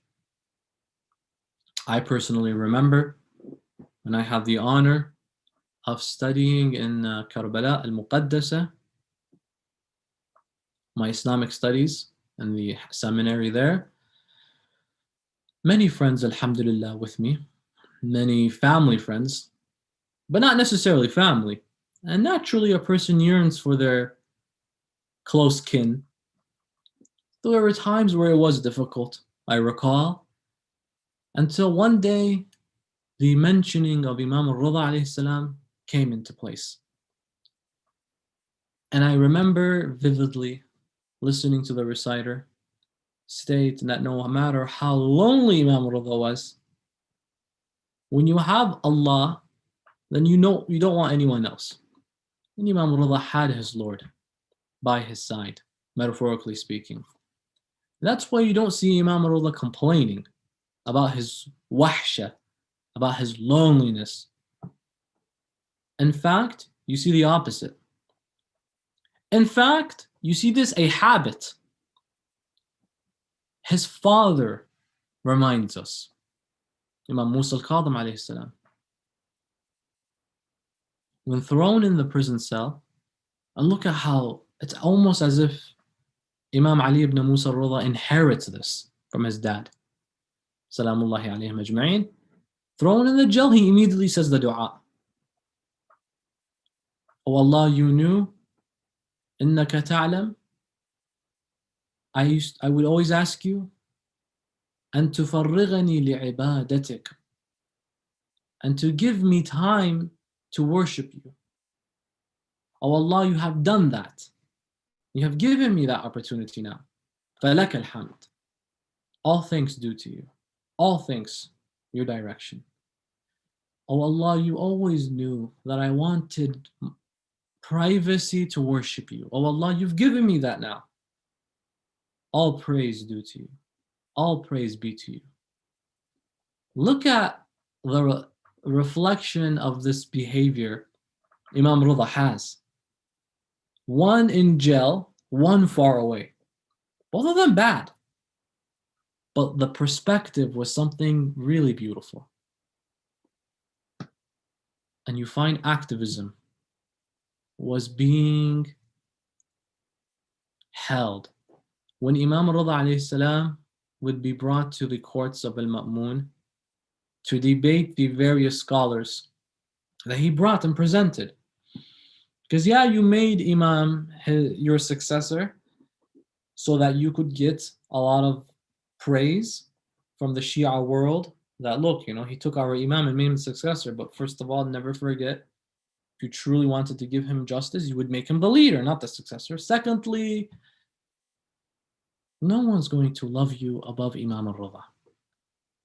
Imam Ali ibn Musa al-Rida, incomparable. You cannot say that by having him near me, I am going to get praise. You're going to be trumped by his glory. And that's what happened. And Ma'mun saw how people still devoted their life and love towards this man, but I made him the successor to me. Why don't you show me some respect as well? At least a little bit of that love as well and that devotion. In matters of faith, you go to him. In matters of even economics, you go to him. Political problems, you go to him. Everyday issues, come to me. Consult me. Go through no one. And so the attempt to defame Imam al-Rida alayhi salam, the various attempts began. The first thing he would do is make sure that Imam al-Rida was basically dominated in these debates that they held. So gather the most knowledgeable scholars from all parts of the world of the highest degree, and these are men who are people no one wants to debate with. Imagine this. We have the phrase that أمثلة تضرب ولا تقاس. Examples are meant to be given and not to be taken seriously. But imagine the most, I guess, influential debater of a particular field. I'm not saying this is necessarily the case, but imagine someone like Richard Dawkins, right? Ardent atheist. The man has over, 40 something plus years studying that field of evolutionary biology, which is a wonderful field to study, but then uses it as ammunition against God. I mean, you're a scientist, which is great. Not a theologian, nonetheless, because I can still find you multiple evolutionary biologists who are ardent believers in God. But let's just, for argument's sake, bring someone like him and make sure that there was no one more knowledgeable than him in the entire world. And if there is, we forget him and we get someone who is that much more knowledgeable in that particular field. This is what Al-Ma'mun did. He found scholars and he only picked the most knowledgeable, not someone who is, mashallah, very qualified. No, like the top in the highest priest of Christianity. He found the biggest Jewish rabbi. He found Hindu priests as well, and he made sure to find the most knowledgeable of them. He even found an atheist. He found someone who he believed was someone that was very convincing in their atheistic arguments. It's like, okay, bring him as well. Gather them inside this hall. I serve as the witness, Al-Ma'mun. Bring Ali ibn Musa al-Rida. So they brought Imam al-Rida alayhi salam into these debates, and Imam obviously destroyed every single one of them, one after the other, in their debates, using their own references and their own sources. I mean, many of us by now have heard of some of these debates, and if you haven't, I highly recommend to study them, because our theology, a majority of it, comes from Imam al-Rida.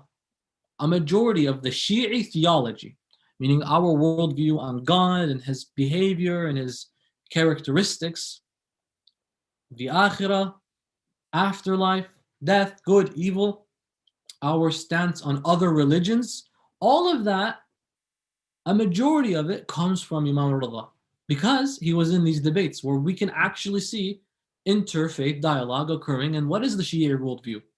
If you want anyone to give you the Shi'i worldview, then don't look further than the epitome of Shi'ism, an Imam of Ahlul Bayt. Let's see what he has to say about Christianity, about atheism, Judaism. He even brought people from Sindh, Pakistan, who spoke Sindhi. Many of our brothers can speak the language. Wonderful language to speak, actually. Sounds beautiful and rich culture as well, that region of the world. And Al-Ma'mun brought someone who only spoke the Sindhi language. Why? Because he noticed that, well, I present him these scholars, and he manages to overcome them in arguments and debate.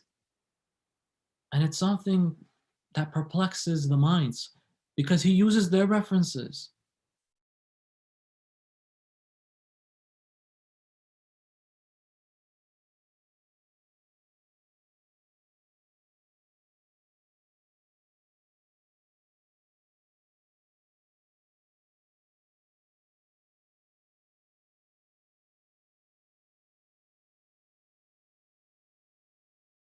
tongue. And the man was shocked. The man was confused. How could you speak my language? To which Imam al-Rida made it clear that we come from a line of messengers of God. And the root of that term is message. Rasul, Rusul, Risale. It would be counterintuitive if I have a message to share with you and you're not able to even read the message. Therefore, do I expect you to understand the language of my message, or do I have to be able to speak in your language to present my message?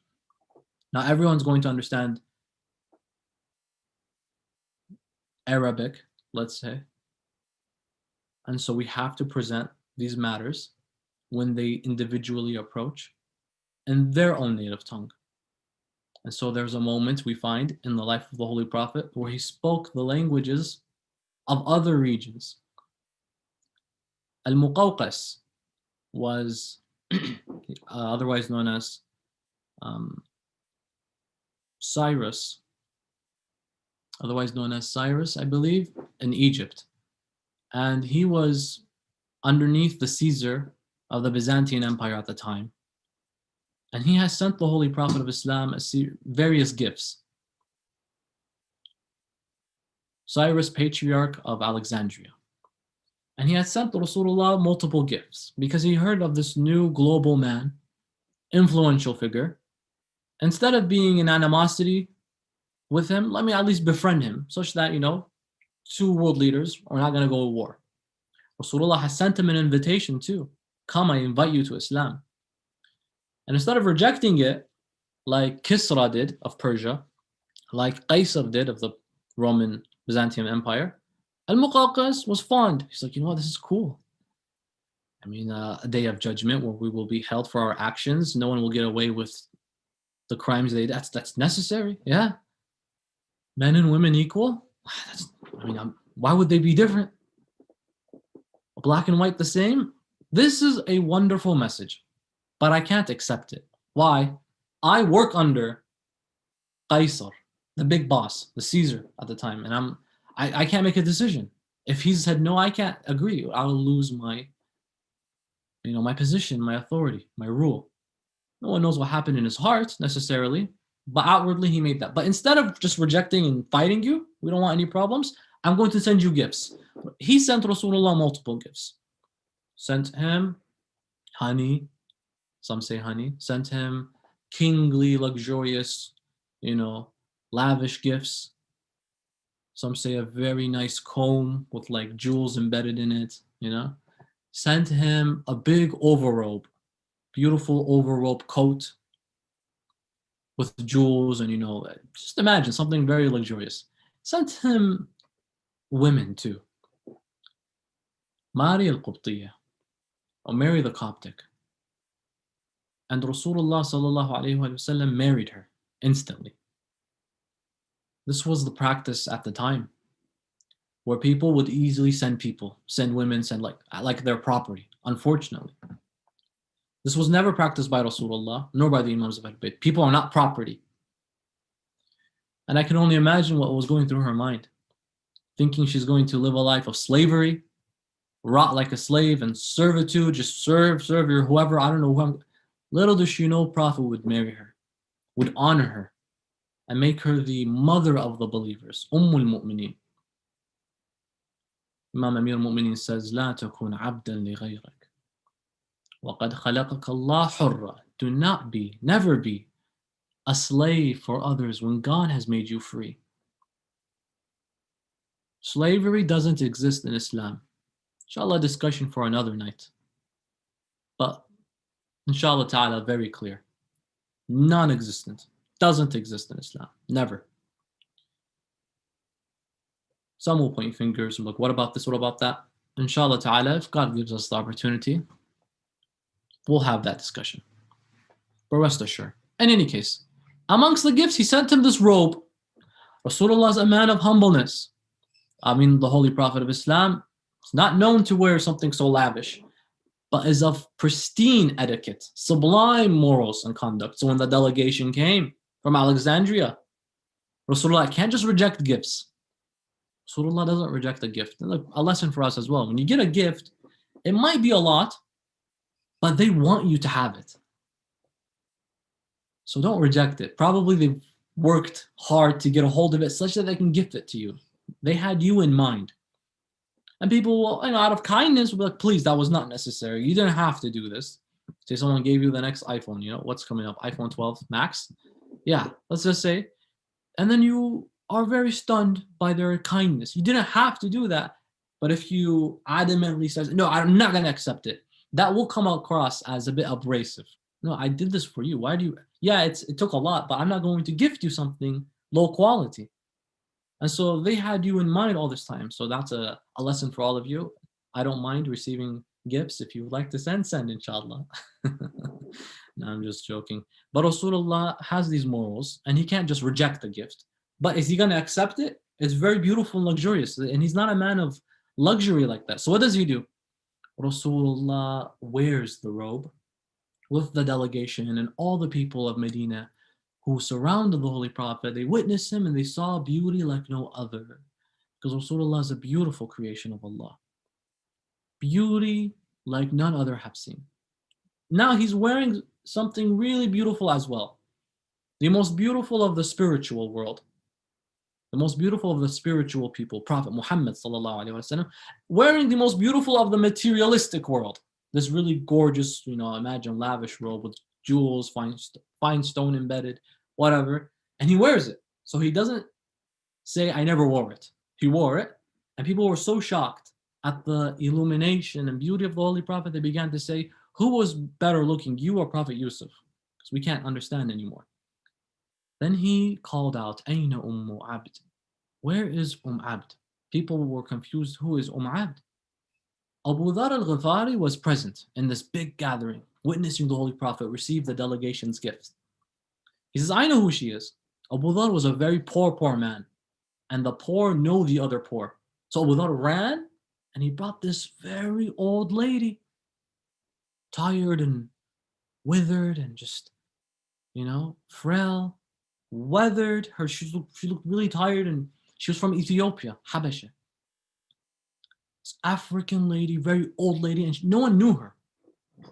And they brought her, and Rasulullah looked at her, and he took off that robe, that luxurious robe, and he gave it to her, and he helped her wear it. He dressed her with it.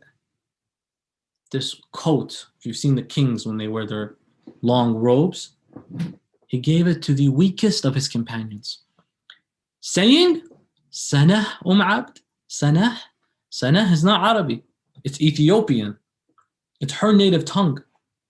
And she looked at the Prophet perplexed. How do you know my language? Rasulullah is a Rasul, he has a message to give. And it's not expected upon you to know my message. Yes, the Quran is that exception because it needs the most capable of languages to provide its very deep, complicated, complex meanings. Arabic does that, but it's not giving the Arabian Peninsula a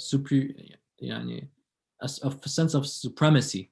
Oh, we favor the Arabs who gave them this. No, the very same Quran says no one's better than the other except in piety. But for the sake of being able to present a message more clear, this language was necessary. But Rasulullah spoke to her in her native tongue, Ethiopian. Sanah Abd, Sanah, saying to her, is it nice? Is it good? Do you like it? And then the delegation said, Ma hadha bi af'alul muluk, innama af'alul anbiya. This is not the behavior of kings. A king would just give it to another king, such that they can establish ties and relations. But he gave it and gifted it to his weakest companion. This is not the behavior of kings, rather the behavior of prophets of God. And some state that a few of them entered Islam in that moment. Likewise, Imam al-Rida. Don't expect that in order to benefit from the Imams, you must speak their language. No, they don't mind. They'll speak your language as well. That's why when Imam al-Mahdi alayhi salam may Allah hasten his reappearance and make us from his sincere and dedicated followers, will speak globally in the Arabic language, English, why not? The modern global language is English. It would be counterintuitive not to, you would speak all of these. Many people say, how will people accept his message just like that? Accept his mission? One man, many people claim to be Mahdi, claimants of Imam Mahdi all came out there. But when you start speaking every language fluently without even an accent, that's a bit strange. And Imam al-Rida displayed this. And like Imam al-Askari alayhi salam, establishing the foundation for the same Mahdi we were speaking about, Imam al-Rida as well would help to the best of his ability to provide for that establishment, to provide for the global justice system that will be spearheaded by Sahib al-Zaman alayhi salam. And definitely he did this till his last moment. When al-Ma'mun couldn't see, couldn't handle, couldn't take any longer, no matter what he does and the efforts he exerts, Imam al-Rida just keeps getting more beloved in the eyes of those around him. And so the attempt came to, you know what, have the Imam assassinated and killed. And so the traditions indicate that the Imam was poisoned. Many state by a drink, that he was offered a drink from one of the servants of al-Ma'mun, pomegranate drink. Others describe something else, but that they put poison in the drink. And the Imam felt the poison going through his blessed body. And Imam al-Rida alayhi salam would be surrounded by the few companions he had in Mashhad. And as he is there, he lays on that bed and he looks to his companions and they see that the Imam's time is running out. And the Imam begins to explain, follow the Imam after me. They said, who is the Imam? He would make clear that it is Imam Muhammad al-Jawad, his son, and he will be coming to bury me. For only an Imam can bury an Imam. Imam al-Jawad alayhi salam would make his way. But before the Imam arrived, and before Imam al-Rida alayhi salam left this world, he made one more request, telling his companions, I lay on this bed, I need you to carry me, put me on the ground. Imam al-Rida was immediately questioned, why on the ground? Sayyidi wa Mawlai, why on the ground? The bed is surely more comfortable for you. Why do you need to stay on the ground? To which the Imam replied, that I want to have some feeling as to what Sayyid al-Shuhada felt when he lay on the ground for 3 days and no one was there to bury him. I'd like to see how that felt. So I'd like to share my final moments remembering my grandfather, Abu Abdullah. And this is not something that is not surprising and not foreign to the holy lips of Imam al-Rida. For he would constantly be seen remembering Sayyid al-Shuhada, salamullahi alayhi. And he would request from the man he saw who would prepare the lamb and sheep he had to be slaughtered and served to those who were needy. And he would tell him, did you give this animal some water before you slaughtered it? To which the man says, of course. Every animal deserves a drink before it is slaughtered. To which Imam al-Rida faces Karbala al-Muqaddasa, and he says with a heart broken and tears flowing, stating, Sallallahu alayka ya Aba Abdullah, even the animal gets water before it is slaughtered, while you were killed while being very thirsty. Imam al-Rida alayhi salam countless times would show us the love he had for Sayyid al-Shuhada, to which when he is near the very famous poet Du'bal bin Ali al-Khuzai, he requests from Du'bal, recite to us some lines mentioning Sayyid al-Shuhada. I want to hear some poetry in honor of Aba Abdullah al-Hussein. Du'bal recites these lines, and these are very, very powerful lines. In these lines, traditions state that Imam Rida, after hearing them, he fainted. What lines did he recite such that Imam Rida couldn't handle it anymore? Imam Rida would request from Du'bal, "O Du'bal, recite to us lines remembering Sayyidu Shuhada." He would then say, أفاطم لو خلت الحسين مجدلا أفاطم لو خلت الحسين مجدلا وقد مات عطشانا بشط فراتي إذا للطمت الخد فاطم عنده وأجريت دمع العين في الوجنات أو فاطمة.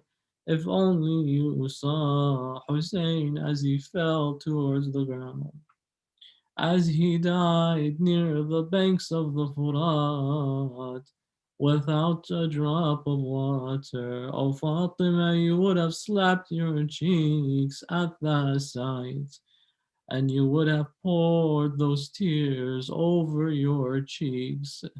Imam al-Rida, hearing these lines, couldn't handle it any longer, and he fell to the ground and fainted.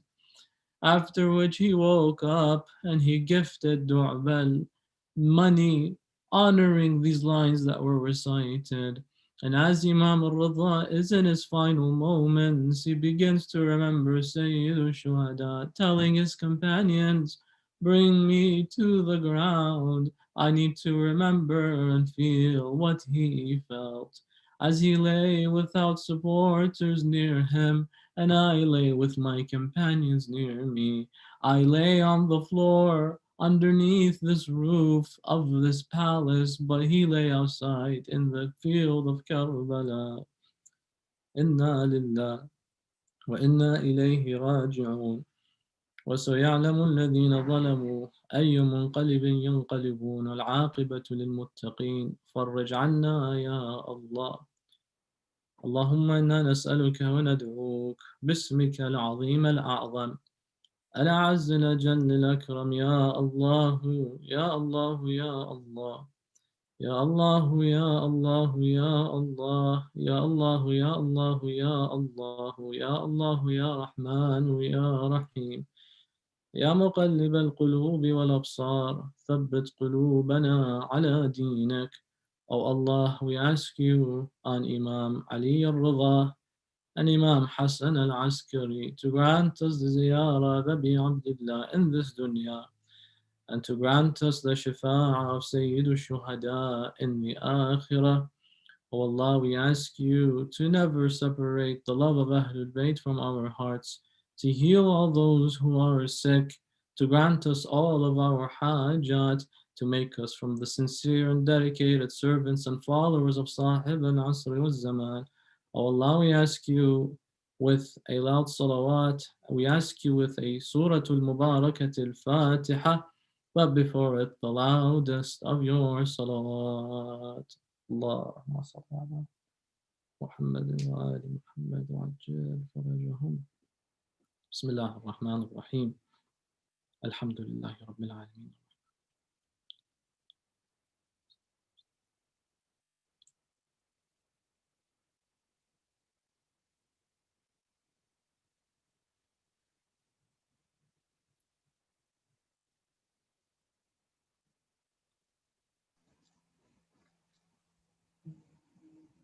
أعظم الله أجركم. Thank you very much, dear Sayyida. Thank you. May Allah keep you blessed and increase your efforts and tawfiqat and reward you greatly, inshallah. Thank you very much. May Allah bless you and allow us to continue having and holding these majalis despite these circumstances. May Allah compensate and reward all those who are helping facilitate this program. Please keep us and remember us in your du'as. Wassalamu alaikum jami'an wa rahmatullahi wa barakatuh. Assalamu warahmatullahi wabarakatuh. Thank you very much. And inshallah, brothers and sisters, with this we will conclude today's Majlis I'Aza with the recitation of Ziyarat al-Waritha by our respected Dr. Mohammed Al-Ban. Sallu ala Muhammad wa ali Muhammad. اللهم صل على محمد وآل محمد. أعوذ بالله من الشيطان الرجيم. بسم الله الرحمن الرحيم. اللهم صل على محمد وآل محمد. السلام عليك يا وارث آدم صفوة الله. السلام عليك يا وارث نوح النبي الله. السلام عليك يا وارث إبراهيم خليل الله. السلام عليك يا وارث موسى كليم الله. السلام عليك يا وارث عيسى روح الله. السلام عليك يا وارث محمد حبيب الله. السلام عليك يا وارث أمير المؤمنين عليه السلام. السلام عليك يا ابن محمد المصطفى. السلام عليك يا ابن علي المرتضى. السلام عليك يا ابن فاطمة الزهراء. السلام عليك يا ابن خديجة الكبرى. السلام عليك يا ثار الله وابن ثاره والوتر الموتور. أشهد أنك قد أقمت الصلاة وآتيت الزكاة وأمرت بالمعروف ونهيت عن المنكر وأطعت الله ورسوله حتى أتاك اليقين. فلعن الله أمة قتلت ولعن الله أمة ظلمت ولعن الله أمة سمعت بذلك فرضيت به. يا مولاي يا أبا عبد الله أشهد أنك كنت نورا في الأصلاب الشامخة والأرحام المطهرة. لم تنجزك الجاهلية بأنجاسها ولم تلبسك من مدلهمات ثيابها. وأشهد أنك من دعائم الدين وأركان المؤمنين. وأشهد أنك الإمام البر التقي الرضي الزكي الهادي المهدي. وأشهد أن الأئمة من ولدك كلمة التقوى وأعلام الهدى والعروة الوثقى والحجة على أهل الدنيا. وأشهد الله وملائكته وأنبياءه ورسله إني بكم مؤمن وبإيابكم موقن بشرائع ديني وخواتيم عملي. وقلبي لقلبكم سلم وأمري لأمركم متبع. صلوات الله عليكم وعلى أرواحكم وعلى أجسادكم وعلى أجسامكم وعلى شاهدكم وعلى غائبكم وعلى ظاهركم وعلى باطنكم. زيارة علي بن الحسين عليه السلام. السلام عليك يا ابن رسول الله. السلام عليك يا ابن نبي الله. السلام عليك يا ابن أمير المؤمنين. السلام عليك يا ابن الحسين الشهيد. السلام عليك أيها الشهيد. السلام عليك أيها المظلوم وابن المظلوم. لعن الله أمة قتلت، ولعن الله أمة ظلمت، ولعن الله أمة سمعت بذلك فرضيت به. زيارة شهداء كربلاء. السلام عليكم يا أولياء الله وأحباء. السلام عليكم يا أصفياء الله وأوداء. السلام عليكم يا أنصار دين الله. السلام عليكم يا أنصار رسول الله. السلام عليكم يا أنصار أمير المؤمنين. السلام عليكم يا أنصار فاطمة الزهراء سيدتي نساء العالمين. السلام عليكم يا أنصار أبي محمد الحسن بن علي الولي الزكي الناصح. السلام عليكم يا أنصار أبي عبد الله. بأبي أنتم وأمي طبتم وطابت الأرض التي فيها دفنتم وفزتم فوزا عظيما. فيا ليتني كنت معكم فأفوز معكم. زيارة العباس. السلام عليك يا أبا الفضل العباس ابن أمير المؤمنين. السلام عليك يا ابن سيد الوصيين. السلام عليك يا ابن أول القوم إسلاما وأقدمهم إيمانا وأقومهم بدين الله وأحوطهم على الإسلام. أشهد لقد نصحت لله ولرسوله ولأخيه، فنعم الأخ المواسي. فلعن الله أمة قتلك، ولعن الله أمة ظلمك، ولعن الله أمة استحلت منك المحارم وانتهكت الإسلام. فنعم الصابر المجاهد، فنعم الصابر المجاهد المحامي الناصر، والأخ الدافع عن أخيه، المجيب إلى طاعة ربه، الراغب فيما زهد فيه غيره من الثواب الجزيل والثناء الجميل. والحقك الله بدرجة آبائك في جنات النعيم. اللهم صل على محمد وآل محمد. بسم الله الرحمن الرحيم. اللهم كن لوليك الحجة ابن الحسن صلواتك عليه وعلى آبائه في هذه الساعة وفي كل ساعة وليا وحافظا وقائدا وناصرا ودليلا وعينا، حتى تسكنه أرضك طوعا وتمتعه فيها طويلا برحمتك يا أرحم الراحمين. وصلى الله على محمد وآل محمد. الفاتحة.